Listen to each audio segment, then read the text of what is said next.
en esta hora de la tarde. Sean bienvenidos a la casa del Señor, aquí a Centro Cristiano Camino de Vida. Es de verdad un gusto saludarles en este 1 de noviembre del año 2020. Estamos empezando el penúltimo mes del año 2020 y se acabó el 2020.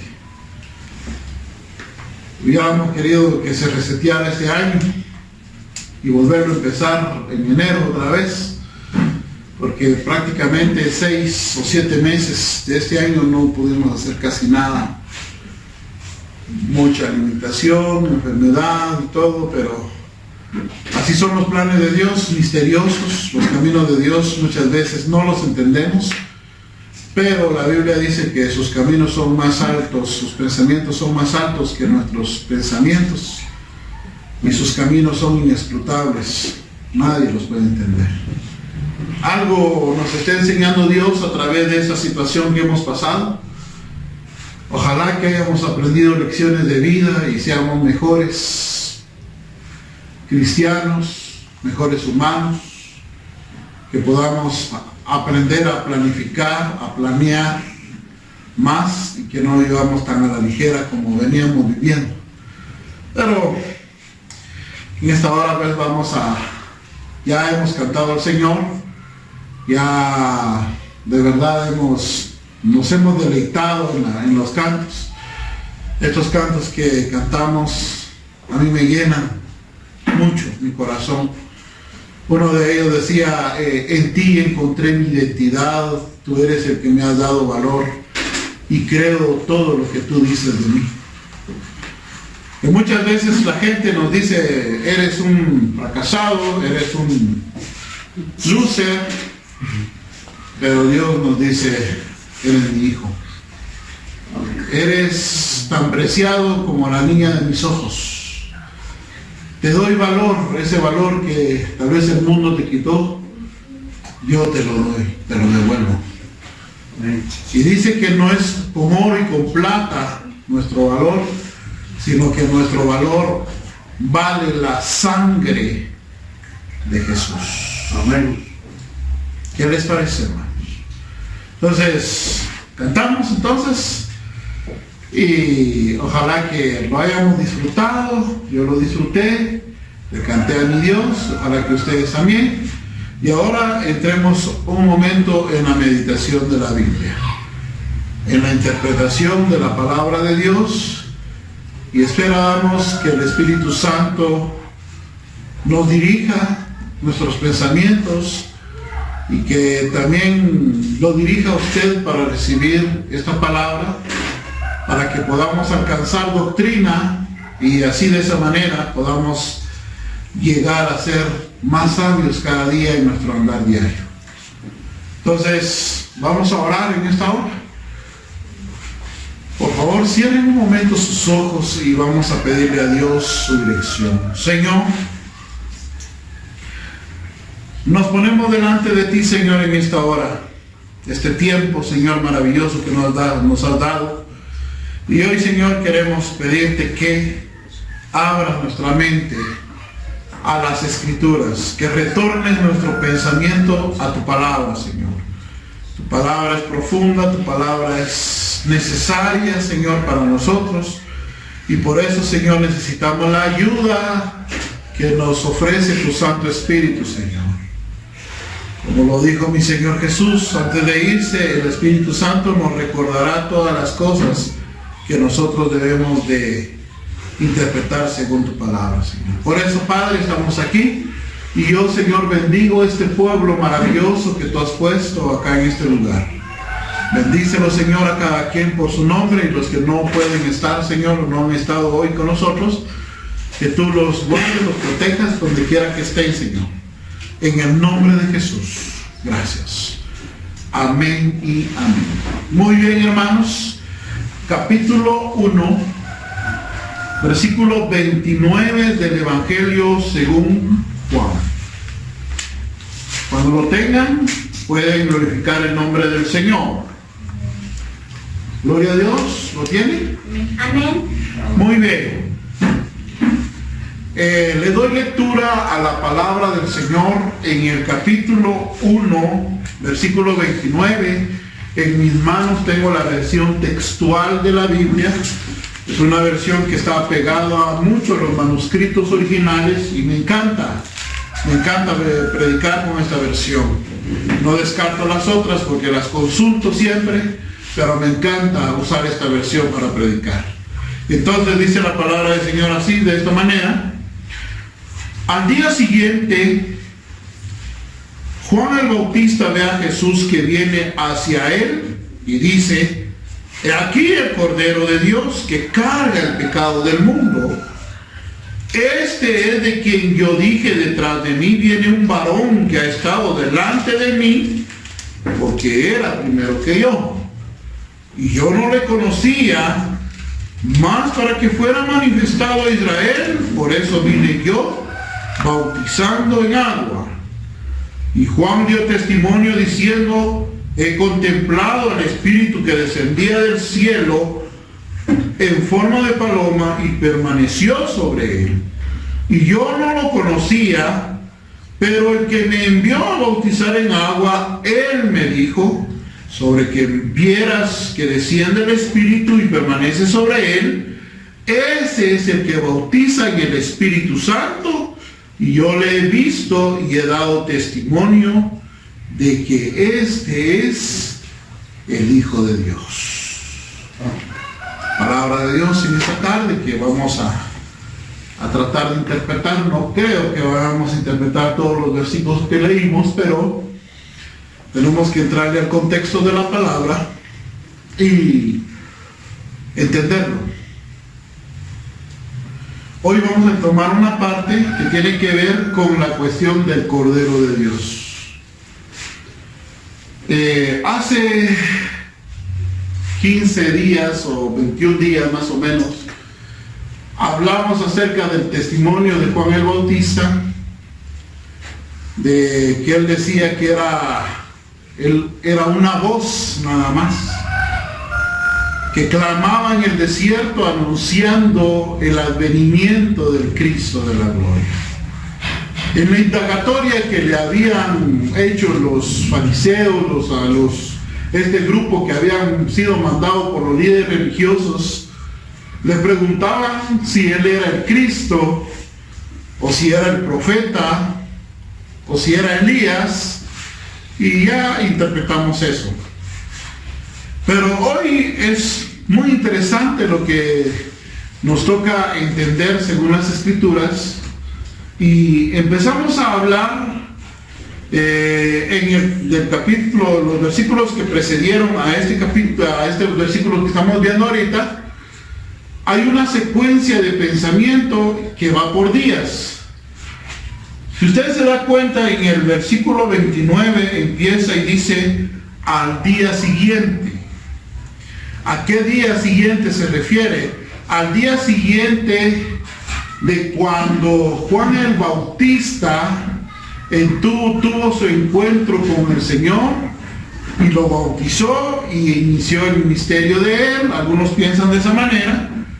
Entonces ese era lo que venía a la mente de Juan el apóstol, que escribió esta carta, este evangelio, y él empieza y dice que un día después sucede esta escena. Literalmente no sabemos exactamente dónde estaban, pero sí en la escena miramos que Juan el Bautista estaba con algunas personas, y en esta escena dice que venía Jesús caminando, e inmediatamente Juan el Bautista lo identifica. Aquí hay una palabra en griego que ha sido traducido como "he ahí el Cordero". Allí está. Es algo de admiración y de certeza para llamar la atención a la gente. Ahí está, Él es. Miren, ahí está. Era algo que Juan el Bautista estaba admirando que el que estaba pasando o que venía, que llegaba hacia él, era nada más y nada menos un personaje extraordinario, el más sublime que ha tocado aquí la tierra, que es nuestro Señor Jesús. Y dice aquí la palabra del Señor que Juan el Bautista lo identifica y le da uno de los títulos más importantes de toda la teología cristiana evangélica. De toda la teología, de todas las doctrinas, es uno de los títulos que le da a Cristo acá, de los más fundamentales de nuestra fe. ¿Y cuál es ese título? Cuando mira Juan el Bautista al Señor Jesús, ¿cuáles fueron exactamente las palabras que él dijo cuando lo ve caminando y que iba hacia él? Él, díganos recio, ¿cómo lo identificó Juan el Bautista a Jesús? El Cordero de Dios. El Cordero de Dios. El Cordero de Dios. El Cordero de Dios. La versión que tengo acá dice que carga el pecado del mundo. Las diferentes versiones que tenemos en español, algunas dicen que quita el pecado del mundo, y tiene esa connotación también. Pero es interesante ver lo que la palabra de Dios nos está enseñando acá, que dice que carga el pecado, que carga el pecado. Ya voy a explicar estas cosas, ¿sí? En primer lugar, cuando Juan el Bautista estaba hablando a todas las personas que estaban ahí, me imagino entre ellos estaban sus discípulos, algunas otras personas, cuando le da ese título a Jesús, él tenía varias cosas en la mente, ¿sí? Y nosotros que hemos leído un poquito las Escrituras, o que tal vez hemos leído el Antiguo Testamento, o tal vez ya hemos escuchado predicaciones acerca de esto, rápidamente vamos a identificar a Jesús como el Cordero de Dios. En la mente de Juan el Bautista, algunos pensadores bíblicos, comentaristas, investigando esto, fácilmente podemos encontrar 4, 5, 6, 7 pasajes en el Antiguo Testamento que nos hacen referencia al Cordero de Dios, al Cordero. Por ejemplo, en el capítulo 22 de Génesis, en la historia, oigan esto, en la historia de Abraham e Isaac, cuando Dios empieza a probar la fe de Abraham, quiero decirles que Dios no estaba queriendo que hubieran sacrificios humanos, sino más bien era una prueba de fe que le estaba dando a uno de los fundadores de la nación judía. En este caso era Abraham. Con Abraham inicia la historia del pueblo judío, la historia del pueblo de Israel, perdón. Entonces miramos ahí que Abraham fue probado por parte de Dios, y la historia cuenta que él tuvo, a través de dificultades en la vida que él tenía, una de las cosas que no podía tener era hijos, ¿sí? Y estaba triste Abraham porque ya viejito, como decíamos aquí en Guatemala, ya estaban chochitos los dos, ya. Él y su mujer Sarai no podían engendrar hijos y él estaba triste. Mira, va a ser mi mozo el que va a heredar todo lo que tengo, ni siquiera a mi hijo le puedo dejar todo lo que tengo. Entonces Dios le hace una promesa a Abraham y le dice: mira, yo te voy a dar un hijo. Pero ¿cómo? Si mi mujer ya se pasó la edad y ya no puede tener hijos, y para mí no hay nada imposible.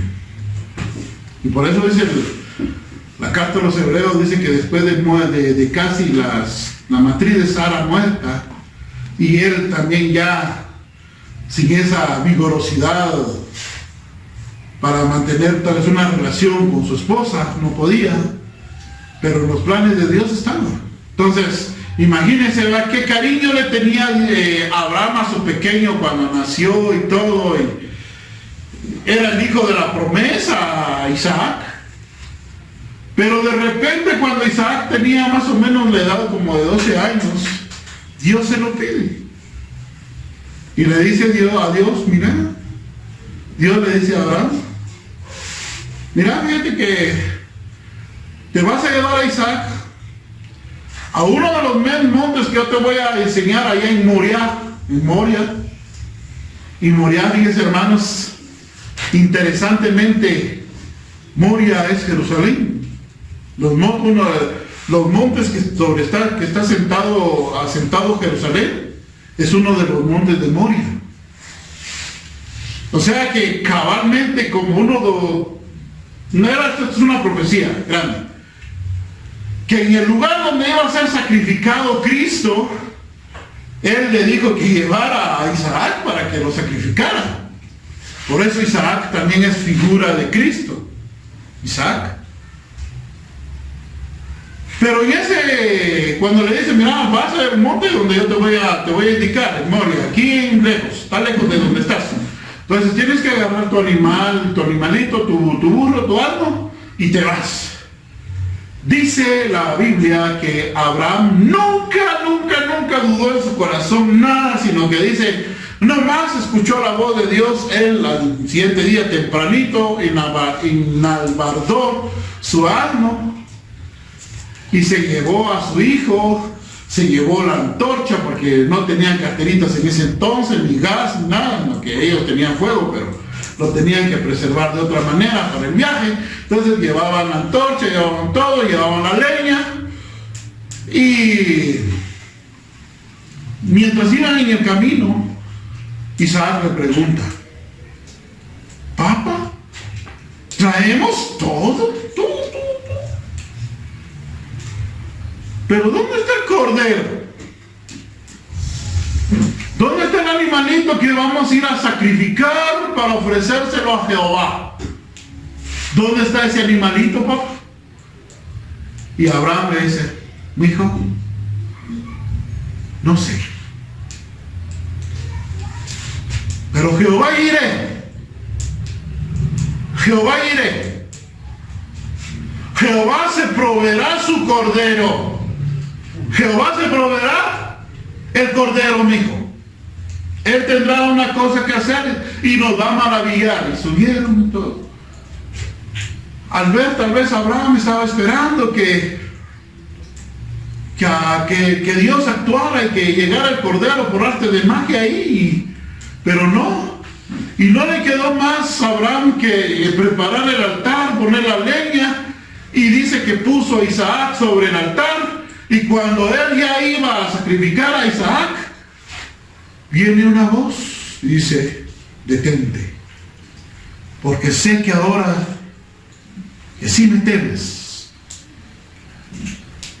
Y en ese momento paró la mano y vieron entre un zarzal a un carnero, dice, trabado sus cuernos ahí. Y Dios estaba proveyendo ese cordero para el sacrificio. Y esa era la historia que tal vez Juan el Bautista tenía en la mente al comparar a Jesús con el cordero. Pero ¿saben qué es lo interesante de esto? Porque ¿quién era el que tenía que morir ahí? Era Isaac. Pero vino un cordero como sustituto para que no muriera Isaac. ¿Sí? El sustituto es el cordero, era el que iba a morir para ofrecer el sacrificio que Dios quería, para apaciguar su ira, para que sea un sacrificio de olor fragante a Él, un holocausto, una ofrenda de paz. Entonces no había algo ahí, un sustituto. Y eso es lo que tiene que ver mucho con este pasaje cuando Juan el Bautista tiene en la mente y habla de esto, ¿no? Aquí vamos a hablar de expiación y propiciación. Y todo eso tiene que ver, pero déjenme continuar con esta historia. Entonces dice que ofrecieron esa víctima, oigan, esa víctima a Dios. Una víctima que no había pecado. Ese corderito que estaba trabado ahí no era pecador, no había cometido pecado. Solo los seres humanos cometemos pecado, los animales no. Entonces eso fue ofrecido a Dios y dice la palabra de Dios, fue de olor fragante ese sacrificio que fue ofrecido. Amén. Pero ¿quién proveyó el cordero? Dios mismo. Fíjense, hermanos, también en el libro del Éxodo, cuando Dios sacó de la tierra de Egipto a los israelitas, ustedes se acuerdan cuando viene la Semana Santa y miramos la historia de Moisés, ¿cómo es que Dios saca al pueblo de Israel de la tierra de Egipto? Miramos ahí que lo primero que Dios establece es, da una serie de plagas, ¿verdad? ¿Cuántas plagas fueron? 10. Muy bien. Pero una de las últimas, o la última creo, dice la muerte de los primogénitos. Dios, por la terquedad de ese hombre, del rey de Egipto, había declarado de que él iba a manifestarse para manifestar su gloria. Y él dijo, le dice a Moisés, mira Moisés, ahorita los voy a sacar. Pero para que vean que yo soy Dios, no solo aquí, no solo de ustedes, sino de todo el mundo, voy a exterminar a todo primogénito. Pero mira, para que ustedes no mueran su primogénito quiere decir el hijo varón primero de la mujer, el que rompe la matriz. No sé si me entienden. Ese es el primogénito. Ya el segundo hijo ya no es primogénito, es segundo, ¿no? Pero en realidad dice que Dios quiere y quería consagrar siempre a los primeros para él. Son de él. Y él dijo, voy a matar lo que es mío, los primogénitos. Pero le dijo a Moisés, mira Moisés, quiero que todos los israelitas maten un cordero,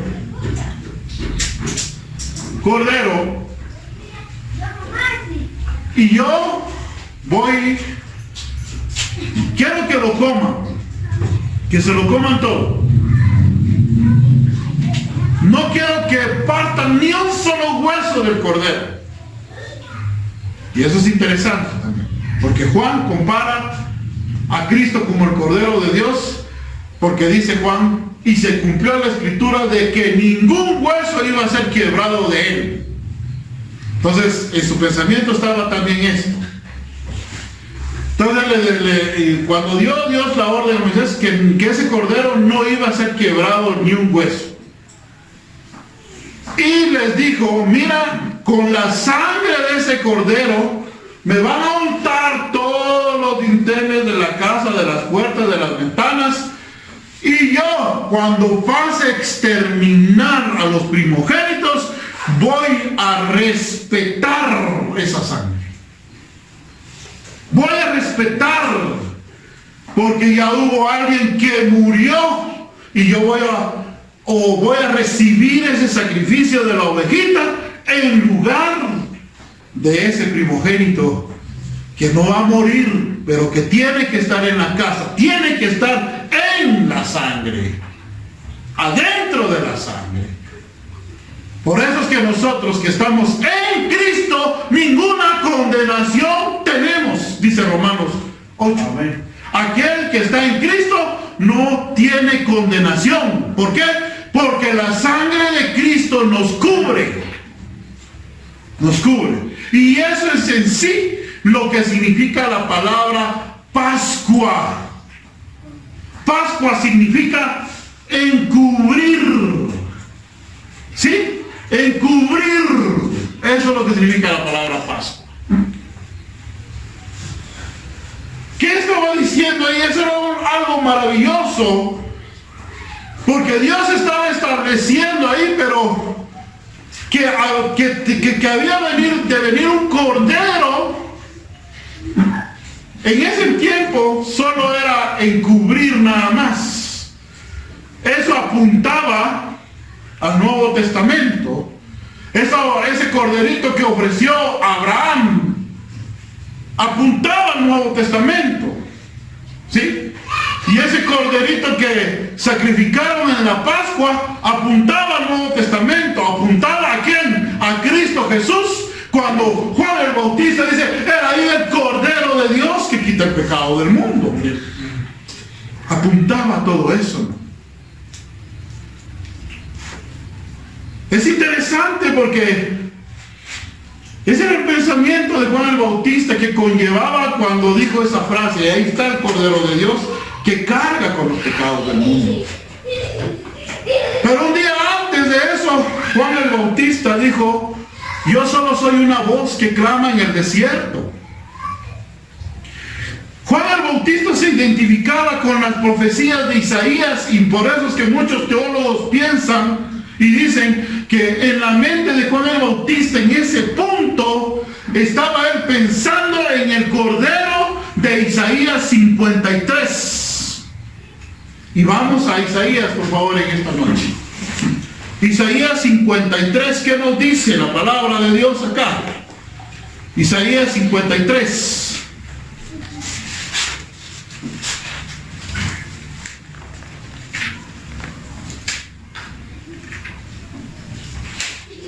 ¿Lo tienen, hermanos? Amén. Bueno. Lo voy a leer yo acá. Dice la Biblia acá. Jehová, ¿quién ha creído a nuestra noticia? ¿A quién fue revelado el brazo de Jehová?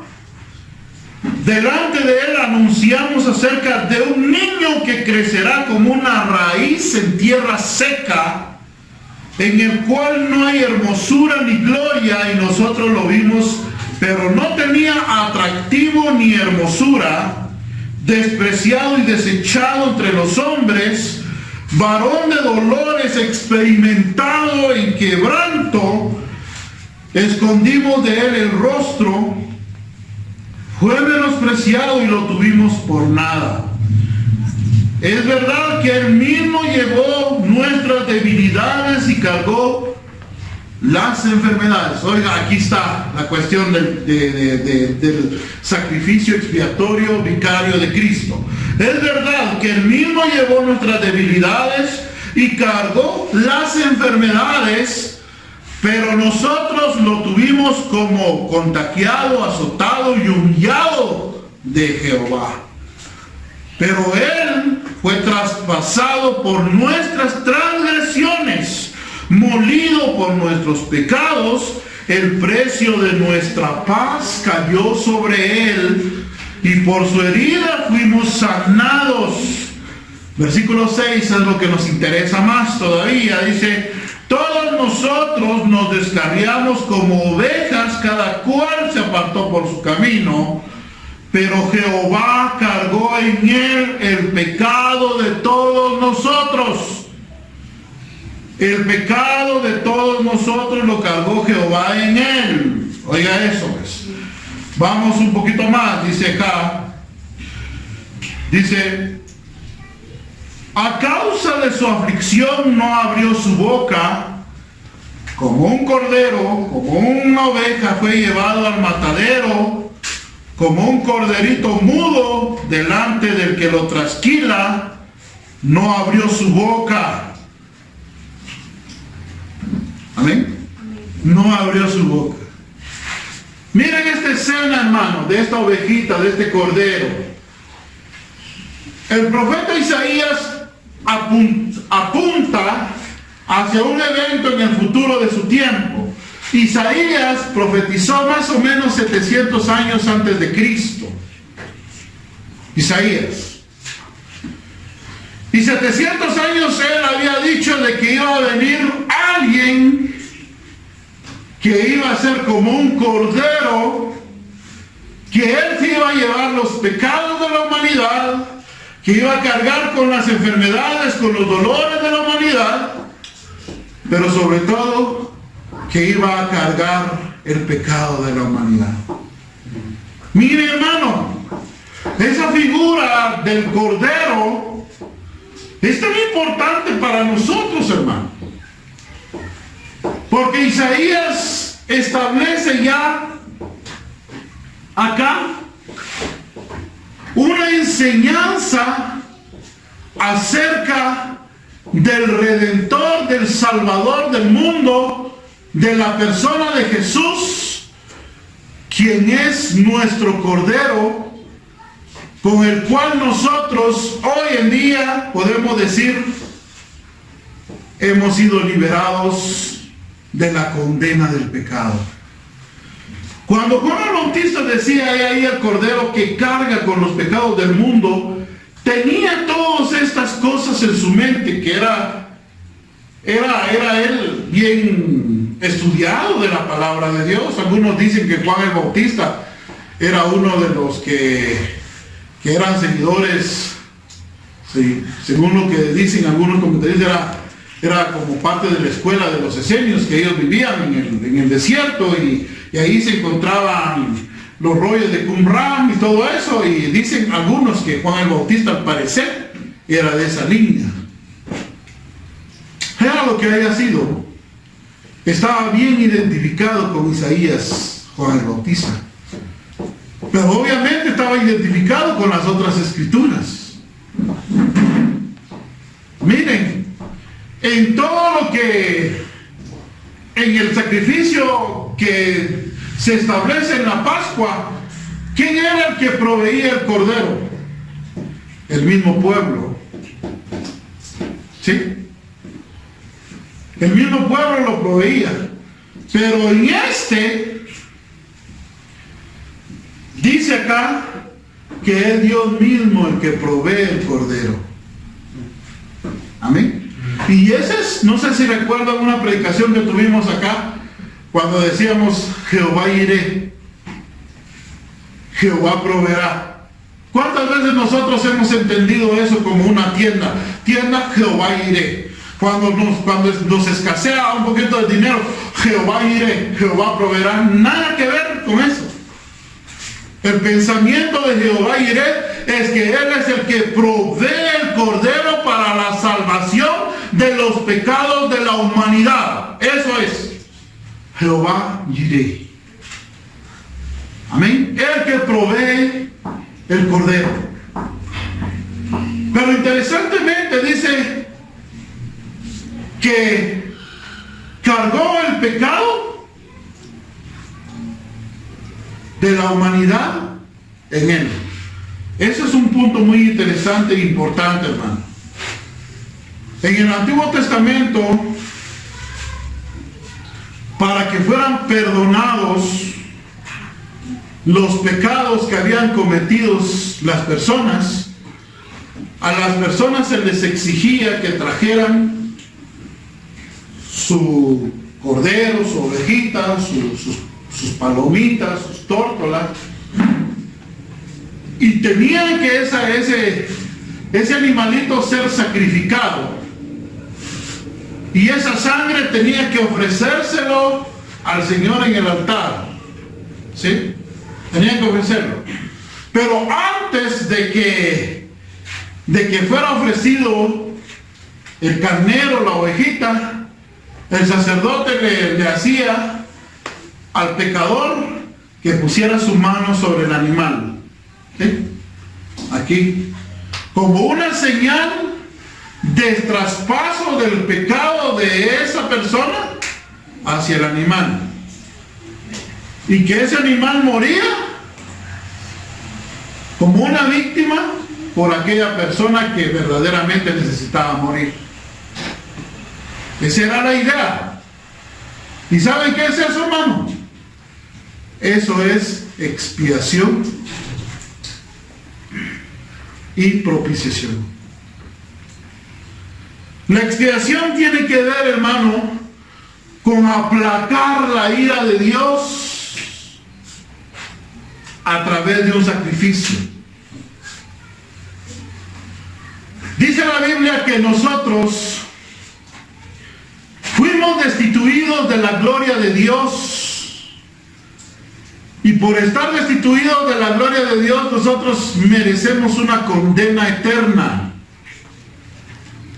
No tenemos derecho a ingresar al cielo, al trono de Dios, estar a la par de Él. No, ¿por qué? Porque tenemos algo llamado pecado que mora en nosotros y no podemos por nuestros propios méritos merecer la gloria.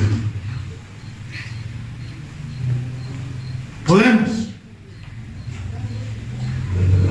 Pero Dios no quería que nosotros también nos fuéramos al infierno. Y Dios no quiere que nadie se vaya al infierno. Amén.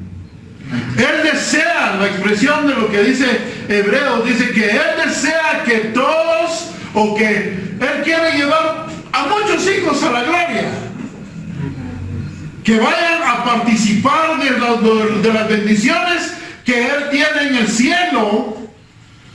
Pero el grave problema es el pecado. No se puede.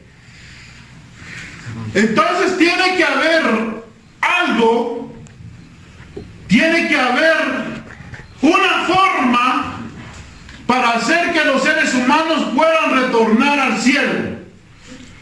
Y es por eso, hermano, que miramos que Jesús tuvo que venir del cielo y convertirse en ese cordero para que nosotros alcancemos la gloria. Sin pecado podemos ver a Dios. Con santidad podemos ver a Dios.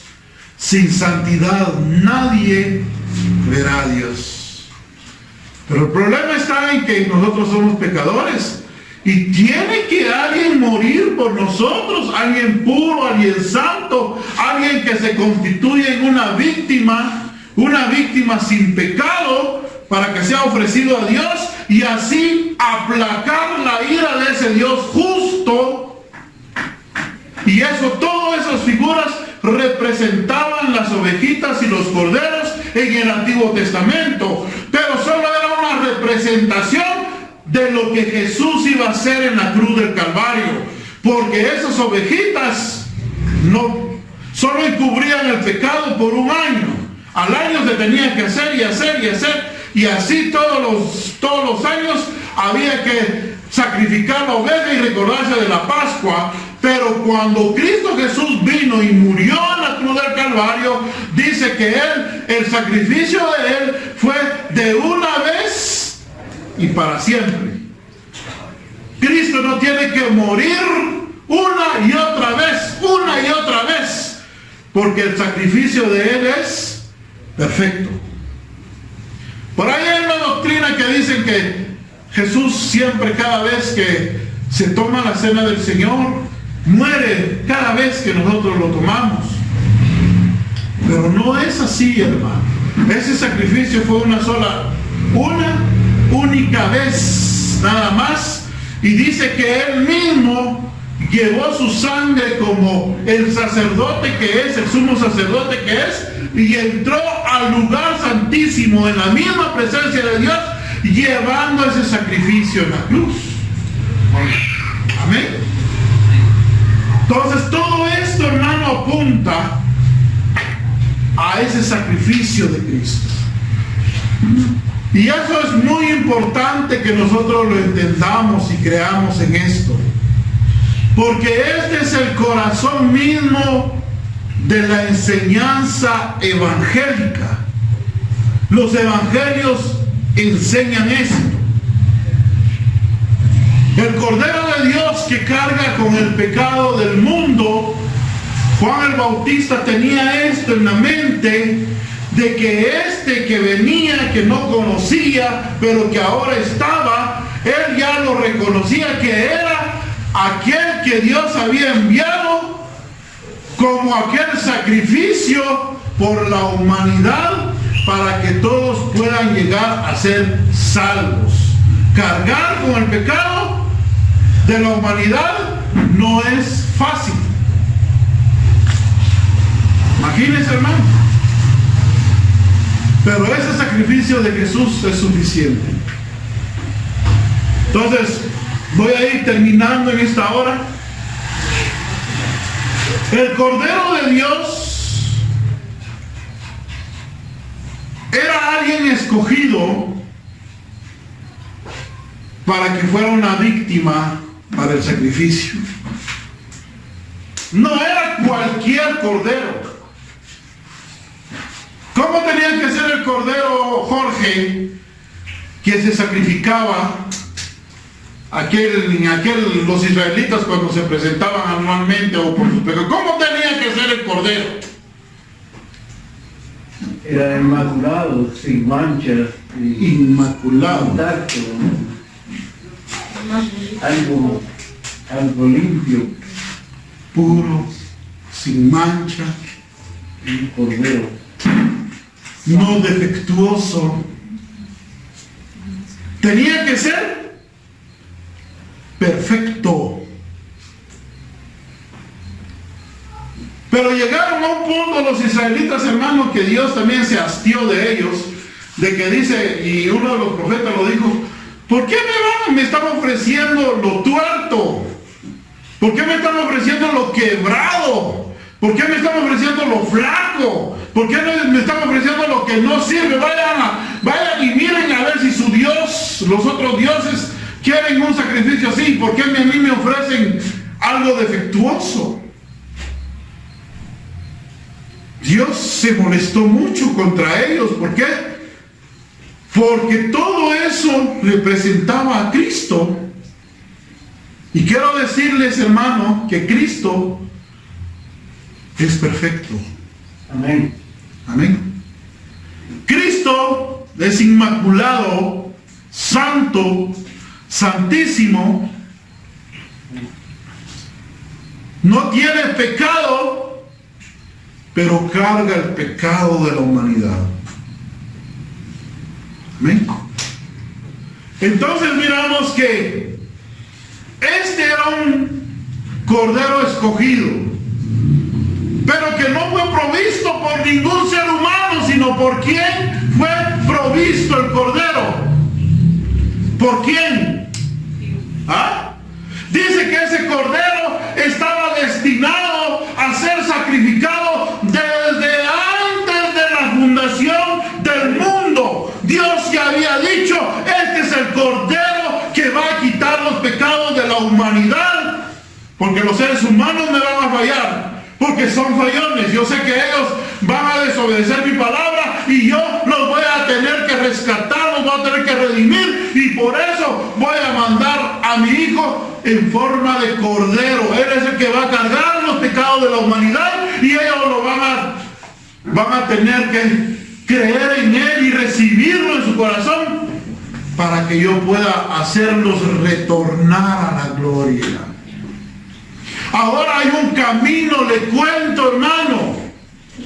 Hay un camino establecido para regresar al cielo, y su nombre es Jesucristo. Pedro dijo: no hay otro nombre dado a los hombres debajo del cielo en el cual podamos ser salvos.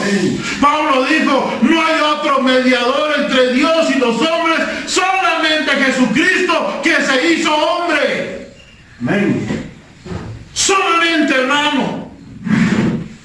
No hay corredentores, corredentoras. El único redentor es Jesucristo. El único cordero de Dios es Jesucristo. Y alabado sea su nombre hoy y por siempre, jamás. Amén. Y si usted cree en ese Cristo en el cual que yo estoy creyendo en esta hora, le digo, hermano, que usted es una persona salva, no porque lo diga Héctor, es por lo que dice la palabra de Dios. Amén. Que todos aquellos que van a creer en el Cordero van a ser redimidos por su sangre, como aquellas personas que fueron salvadas dentro de las casas cuando la sangre estaba ahí. Dios respeta la sangre de Jesucristo, porque con esa sangre fuiste comprado, fuiste una vez más levantado y te dieron valor. Amén. Dios lo hizo, no lo hizo el hombre. No lo hizo el hombre. Él mismo se proveyó su cordero. Él mismo se lo proveyó.